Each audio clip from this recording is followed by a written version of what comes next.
Olá, meu nome é Marina Gajardoni, eu sou psicóloga e especialista em ajudar pessoas a atravessarem esse momento tão difícil e tão doloroso que é um processo de luto. E hoje, nesse vídeo, eu quero falar com vocês sobre a dificuldade na aceitação. Como é difícil que a gente aceite a partida de alguém que a gente ama tanto, sem culpas, sem peso na consciência de voltar a viver, a sorrir ou até ter prazer na vida, sem que essa pessoa esteja aqui presente. E eu quero dizer para vocês que o problema da aceitação ou não, ele está muito além do que a gente tem consciência, tá? São muitas crenças sociais, são muitas influências culturais que acabam prejudicando no nosso processo de luto, principalmente no momento da aceitação. Porque quando eu vou aceitar, né, as pessoas já associam a aceitação como eu desisti da pessoa, eu desisti de lutar, eu deixei de amar, eu esqueci. Isso é o que a cultura, a nossa sociedade acaba impondo pra gente como verdade, mas isso não é uma verdade. Aceitar não é esquecer, aceitar não é desistir daquela pessoa que a gente tanto ama. Aceitar é ter uma maior consciência de uma realidade que nós precisamos trabalhar com realidade.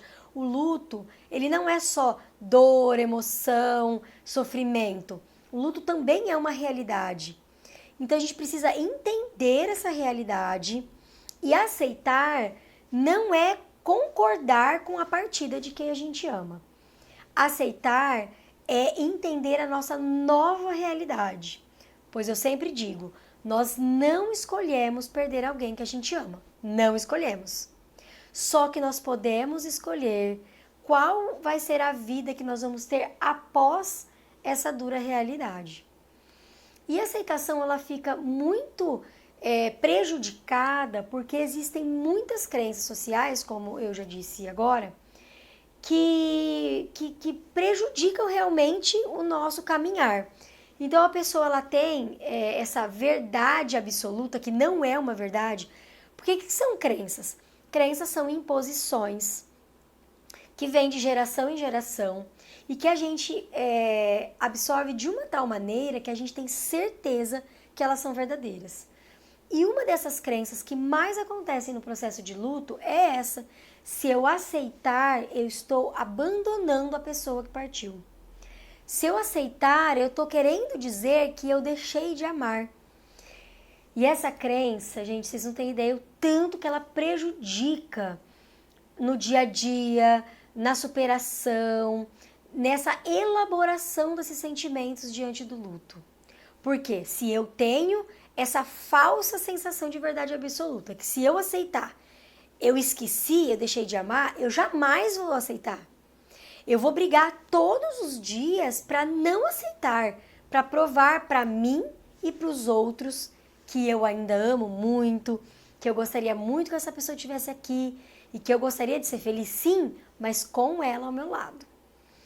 Essa crença, essa verdade, né, absoluta aí que na verdade não é, né, certa, ela prejudica nas nossas organizações, na nossa elaboração de pensamento e na nossa nova visão de vida e de mundo.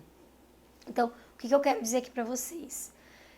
Fazer um trabalho relacionado às crenças sociais, é praticamente fundamental para um processo de luto. Por quê?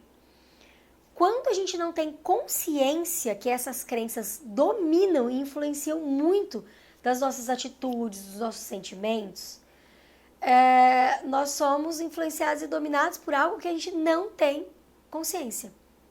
Saber dessas crenças, ressignificar, né, dar um novo olhar para essas crenças, vai me libertar, vai ser um conhecimento libertador para que eu volte a ser feliz, para que eu volte a sorrir e a ter prazer pela vida.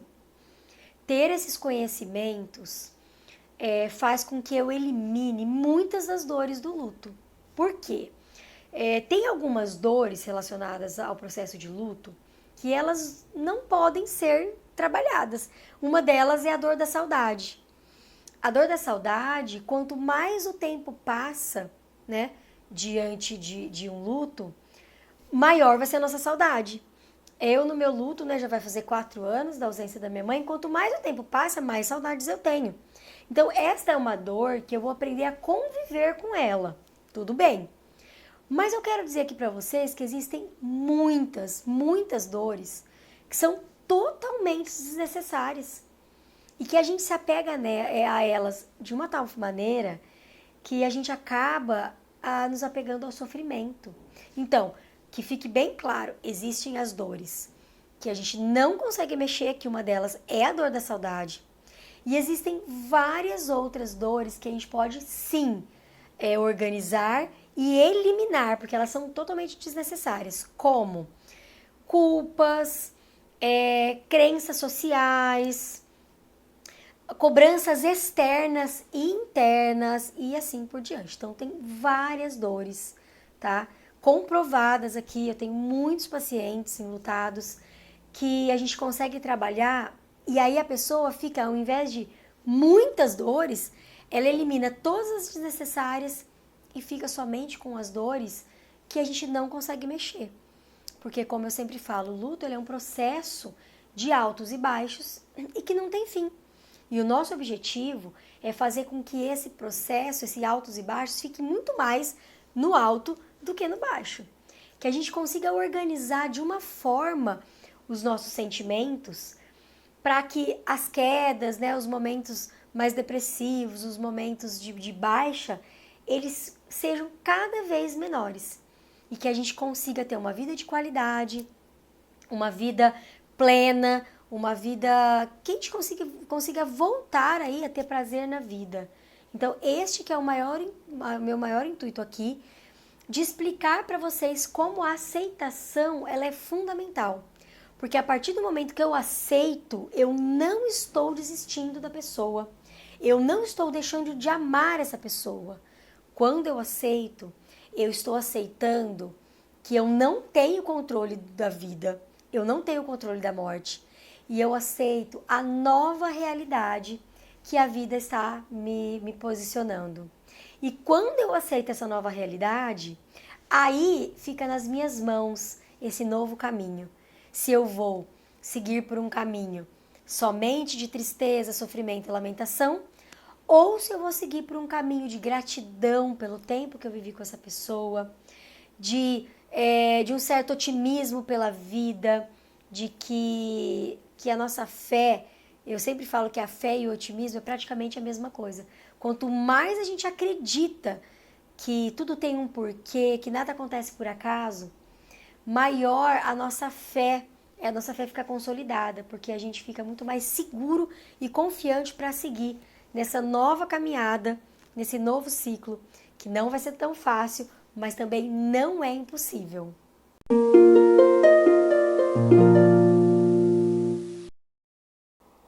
E aí eu venho com a pergunta que eu mais ouço de todos os meus pacientes e que eu mesma já me perguntei. Por que comigo? Por que isso foi acontecer comigo? Né? Tantas pessoas no mundo. E por que esse acontecimento foi ser na minha casa, desta forma, desta maneira, tão precoce, ou enfim, independente de qual é o questionamento, mas sempre vem essa sensação imensa de que, por que comigo? E aqui eu quero explicar para vocês por quê. Por que com a gente, né? Por que comigo e por que com você? Porque em tudo que existe vida, existe morte. Em tudo. A vida só faz sentido porque existe a morte. Porque se não existisse a morte, como é que a gente ia fazer com a vida? Né? Nós não iríamos entender essa beleza da vida, nós não iríamos talvez cuidar da nossa saúde, organizar o nosso dia, por quê? Não vai ter morte mesmo. Então, parece até estranho isso, né? Mas a morte existe para que a gente valorize a vida. Só que se a gente já está com esse conhecimento que tudo que tem vida tem morte, Esse fato que a gente questiona que é por que comigo, isso acontece em todas as casas, em todos os lugares. Todos os lares existe uma falta física. E isso a gente não tem ideia que isso acontece até que aconteça com a gente. Se você que estiver me ouvindo quiser fazer esse teste, vocês vão, procura um vizinho, pergunta para um vizinho, pergunta para um amigo, pergunta para alguém do trabalho. Você já passou por um processo de luto? Você já perdeu alguém muito importante, muito amado? E vocês vão se surpreender com as respostas, porque sim, todos nós já vivenciamos um luto, ou se não, tem pessoas que vivenciam um luto assim, muito distante, mas vão vivenciar um dia na vida. O luto, ele não faz parte da minha vida nem da sua. Ele faz parte de todas as vidas, de todas as casas, de todas as famílias e de todos os lares. Então, essa sensação, esse sentimento de injustiça, porque comigo, né? Por que isso está acontecendo comigo? Isso é um pensamento totalmente natural, é normal, e eu até disse que eu mesma tive esse pensamento, mas eu gostaria que vocês se organizassem e olhassem para o lado, porque uma das coisas que o luto mais pode trazer pra gente de aprendizado é a empatia. É aquela sensação da gente olhar para o outro e perceber, meu Deus, essa dor não é só minha, essa dor ela é de muitas pessoas. Quando a gente passa por um processo de luto, a nossa visão, de início, ela fica totalmente cinza, confusa, mas depois ela vai ficando ampliada. Por que essa ampliação? Porque a gente começa a perceber coisas que a gente não imaginava. O relato dos meus pacientes, e até o meu, né, no meu primeiro Natal, Ano Novo, sem a presença física dessa pessoa que eu tanto amo, ele é um momento muito difícil, muito doloroso, mas também é um momento de reflexão. Porque nós podemos entender assim, bom, esse é o primeiro Natal que eu estou passando sem a minha mãe. Mas quantas pessoas já passaram vários natais sem mãe, sem pai, sem o esposo, sem a esposa, sem um filho? E agora que eu estou tendo contato com essa dor, mas tem muitas pessoas que já vivem isso há muito tempo. Então, esse momento de reflexão, ele é fundamental para que a gente transforme nosso olhar diante da vida, para que a gente seja mais empático com a dor do outro, para que a gente não fique pensando, nossa, isso é só comigo, só acontece comigo, eu fui injustiçado, tô com raiva do mundo. Não. Antes de acontecer com você, já aconteceu com outras pessoas. E enquanto você estava lá comemorando seu Natal, seu aniversário, todo feliz, existiam já pessoas sofrendo pela ausência física de alguém muito amado. Este novo olhar que o luto pode trazer pra gente, ele é fantástico, porque é um olhar do outro, é um olhar de entender que a dor existe. E a dor, ela é importante para quê? Porque ela dá aquele chacoalhão na gente, para que a gente reveja todas as nossas vidas, nossas prioridades, para que a gente entenda o que realmente é urgente e o que não é urgente na nossa vida. Então, nada é por acaso, né? A dor, ela serve para muitas coisas, não só para doer. A dor serve para expandir a nossa consciência, a nossa percepção de que nós não somos sozinhos e que as pessoas que estão à nossa volta, elas também sentem esta mesma dor. E nós precisamos cada vez mais de empatia, porque o mundo realmente precisa disso.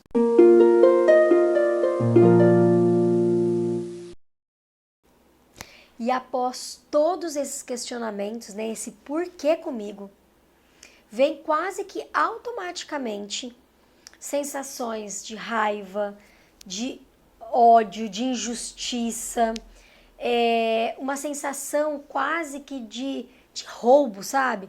Me tiraram a chance de vivenciar algo com essa pessoa, destruir os meus planos, os meus sonhos, os meus projetos. É essa sensação que a gente tem, de como se a gente tivesse sido roubados. Eu não vou garantir para vocês, gente, que todas as pessoas vão passar por isso, tá? Mas que a grande maioria vai, e é totalmente natural que isso aconteça, porque é um processo que a gente vai precisar vivenciar para compreender, né, toda essa dimensão do luto. Tem algumas pessoas que vão ter essas sensações, essa raiva, esse sentimento de injustiça muito forte. Outros vão sentir sim, mas de uma forma bem mais tranquila. Mas esses sentimentos vão estar presentes em um momento ou em outro. Por quê? Porque nós somos humanos. Porque essas sensações, elas são comuns entre os humanos. Então, que você não fique culpado por estar se sentindo assim. Se você não se sinta, meu Deus, olha só o que está acontecendo comigo, eu nunca fui assim, eu nunca fui tão rancoroso dessa forma. Eu nunca, às vezes, desejei o mal das pessoas, porque tem momentos do luto que a gente fica tão revoltado que eu já ouvi de pacientes falando, olha, todo mundo devia sentir isso que eu tô sentindo. E eu falo pra vocês, calma, tá? Não entrem em desespero, porque esses sentimentos, eles são sentimentos naturais dos seres humanos. Nós precisamos acolher essas nossas sensações, respeitar esse momento, porque não é um momento fácil. Mas o que a gente não pode é se esquecer trancado nessa raiva. Por quê? Quanto mais raiva, mais ódio, mais sensação de injustiça e que eu não vá, por exemplo, eu não fui atrás para resolver tudo isso, para organizar, caso eu veja que cada vez cresce mais essas sensações, busque ajuda profissional. Mas se eu não faço isso, o que pode acontecer de muito ruim com a minha vida? Além de eu ter perdido a pessoa que eu tanto amo, né, que desequilibrou todas as minhas estruturas, que eu vou precisar me organizar, eu ainda começo a entrar num processo de egoísmo. E o egoísmo, ele é incompatível com o processo de superação de luto. Com um egoísmo muito aflorado, eu perco todas as chances da empatia, de saber que os outros também estão sentindo. E nesse momento, eu me fecho na minha dor, porque a minha dor é a maior. A minha dor não pode ser resolvida. Nenhum profissional pode dar conta de mim.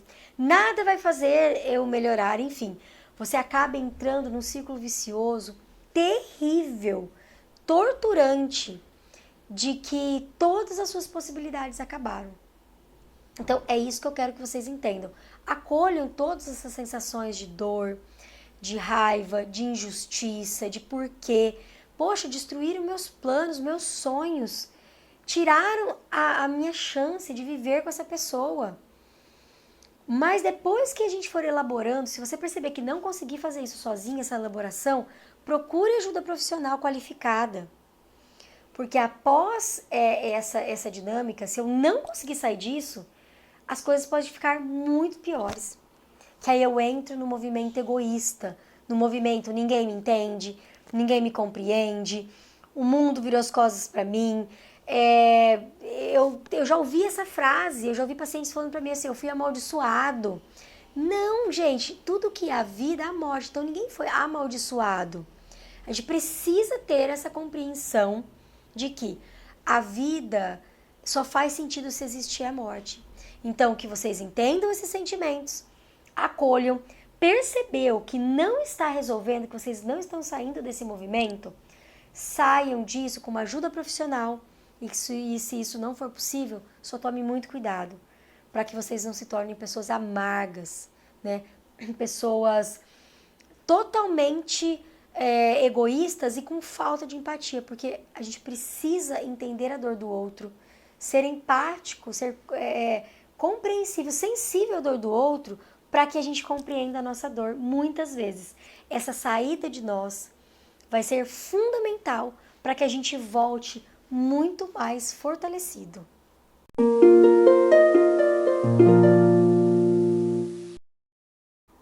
Portanto, para que a gente tenha uma aceitação real, verdadeira, não uma aceitação da boca para fora, uma aceitação da nossa essência, da nossa estrutura, nós vamos precisar muito desse conhecimento sobre os ciclos da vida. Sobre tudo que envolve nós seres humanos, os animais, a natureza, tudo existem ciclos, existem etapas, tudo existe um começo, um meio e fim. E essa compreensão, ela é muito importante para que a gente entenda a nossa finitude. A nossa cultura, né, a nossa sociedade, acaba passando pra gente uma sensação de imortalidade. A gente sabe, né, nossa única certeza na vida é a morte, mas nós vivemos como se essa fosse a única garantia que não iria acontecer.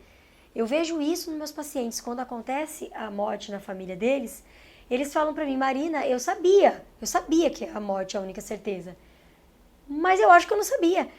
Porque eu nunca imaginei que isso fosse acontecer comigo. Então, a finitude, ela acontece comigo, com você e com todas as pessoas. Tudo há um fim. São ciclos e etapas. Se a gente não compreender essa finitude, nosso processo de aceitação, ele vai ficar totalmente comprometido. Uma vez, uma paciente minha, uma mãe que perdeu um filho, ela veio me questionar sobre essas etapas da vida. Ela falou assim pra mim, Marina, não acho certo, não acho justo. Porque tudo tem começo, meio e fim, tudo bem. Mas e o meu filho? Meu filho não estava no fim, né? O meu filho tinha uma vida toda pela frente e e aconteceu, né, a partida dele. Como é que você me explica isso? E aí eu quero dizer pra vocês que quando eu falo que tudo que é a vida, a morte, eu falo tudo. Então, não é o tempo de vida que vai levar a uma possibilidade de morte. Um embrião que está dentro da barriga de uma mulher, no primeiro dia realmente que ele tem vida, naquele dia já pode acontecer a morte. Então, a morte ela não acontece depois de um tempo. Quanto mais tempo de vida, mais chance de morte. Não. Qualquer coisa que existe vida, vai existir morte. Então, o embrião, de um dia, ele já tem a possibilidade de morte. Uma semente, quando a gente planta, tem sementes que viram árvores maravilhosas, árvores centenárias, e existem sementes que elas começam a crescer e já é o fim delas. Nós não temos essas respostas. Tem muitas respostas que realmente nós não vamos ter. Só que se a gente conseguir ter um olhar sensível à natureza, a natureza é uma obra divina. E ela tem muito, mas muito para ensinar pra gente. Então que a gente entenda que basta ter vida, pode ser 1 minuto de vida. Nesse 1 minuto já pode existir a morte.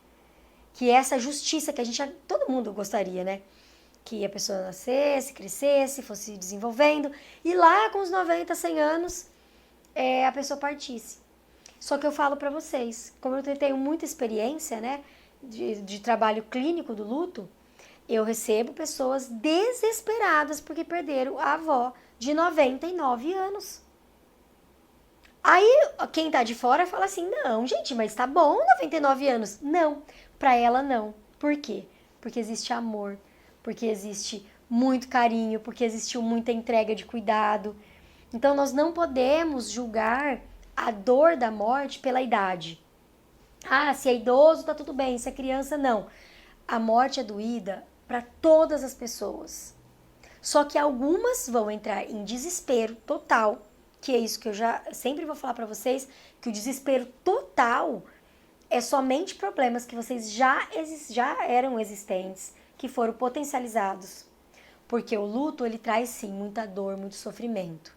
Mas um desespero total, ele vem de uma estrutura emocional já comprometida.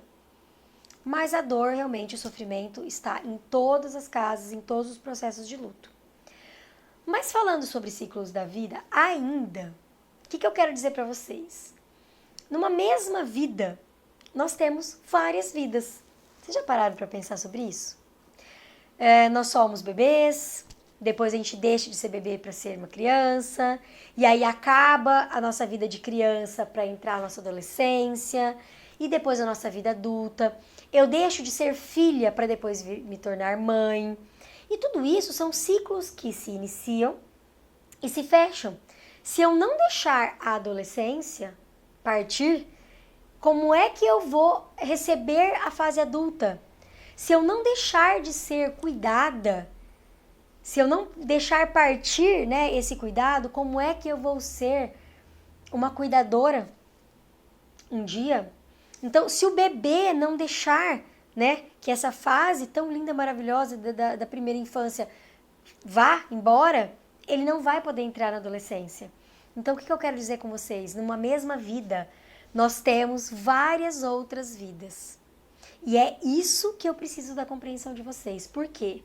Neste momento que vocês estão me ouvindo, se vocês estão enlutados, estão passando por um momento de luto, está iniciando um novo ciclo na vida de vocês. Não foi um ciclo pedido, desejado, sonhado, não, pelo contrário. Mas está iniciando um novo ciclo. E se vocês tiverem essa compreensão, nessa ampliação da consciência, de que a aceitação vai fazer todo um processo, vai ser fundamental para a qualidade desse novo ciclo.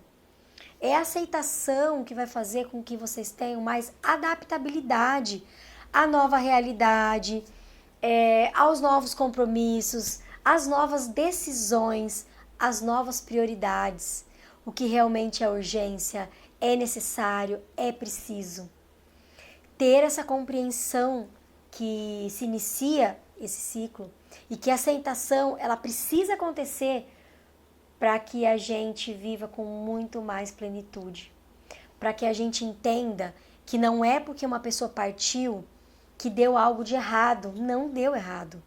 Simplesmente foi um ciclo que se fechou. Porque quando eu entendo que esse novo ciclo que vai se abrir, ele não vem de um ciclo que deu errado. Ele vem de um ciclo que deu muito certo.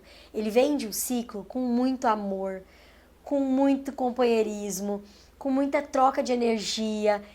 Aí fica muito mais fácil para a gente entender que esse próximo ciclo pode ser sim um ciclo de amor, de esperança e de luz.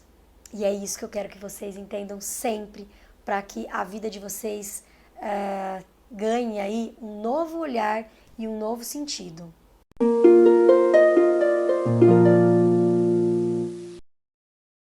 E para que a gente consiga elaborar todo esse processo de aceitação, para que a gente consiga voltar a sorrir, a ter prazer pela vida, sem culpa, sem pesos, nós precisamos entender uma coisa. Nós fizemos o nosso melhor, sim. Por quê? Várias e várias pessoas chegam para mim e falam assim: Marina, eu podia ter feito diferente, eu podia ter falado coisas, eu podia ter descoberto tal doença antes, eu podia. Não. Naquele momento que vocês estavam vivendo, vocês fizeram o melhor que vocês podiam. Se hoje nós tivéssemos a chance de voltar o tempo e fazer de novo, talvez a gente faria diferente.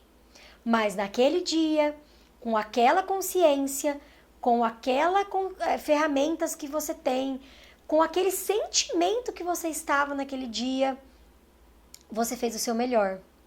Não tem como a gente ficar comparando. Hoje, logo mais, eu estou fazendo 4 anos, né, que eu perdi minha mãe.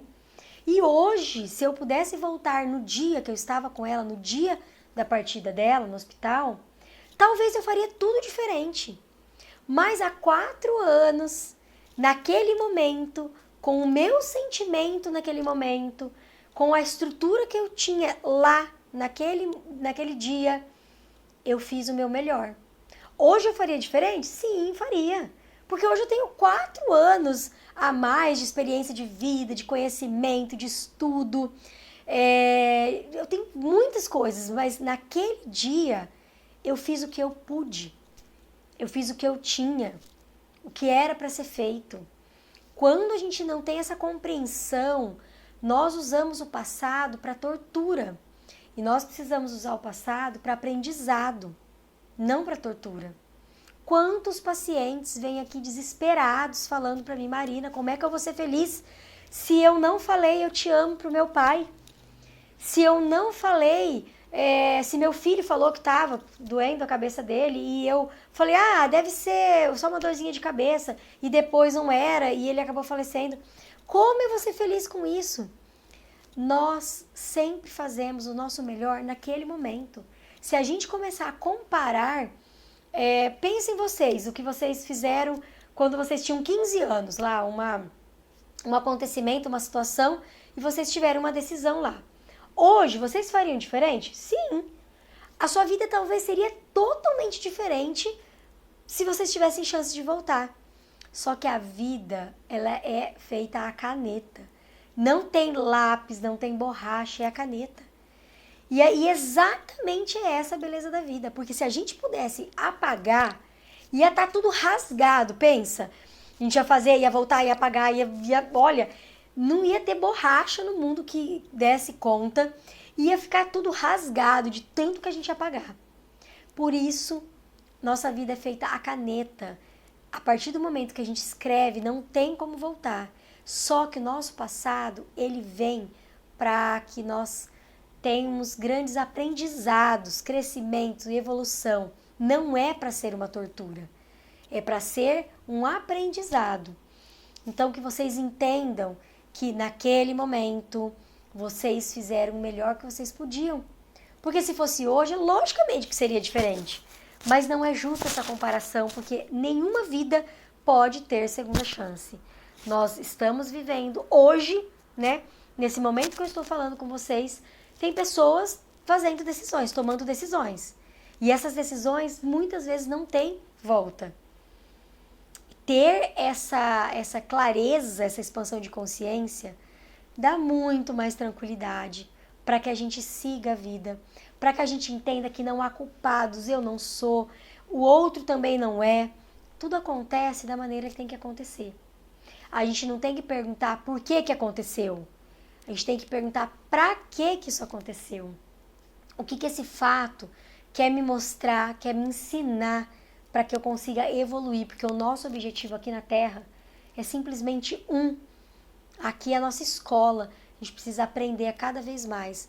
E em cada dor sempre tem um ensinamento. Mas basta nós conseguirmos mudar o nosso olhar diante da vida para que a gente não faça de um sofrimento, de uma dor, somente sofrimentos. Que a gente faça de uma dor muita transformação e muito aprendizado. Um grande beijo para vocês. Se vocês gostaram do vídeo, coloca aqui que vocês gostaram. Pode colocar perguntas, comentários. Estou aqui para isso, para essa troca maravilhosa de experiências. Então, um grande beijo para vocês e até o próximo vídeo.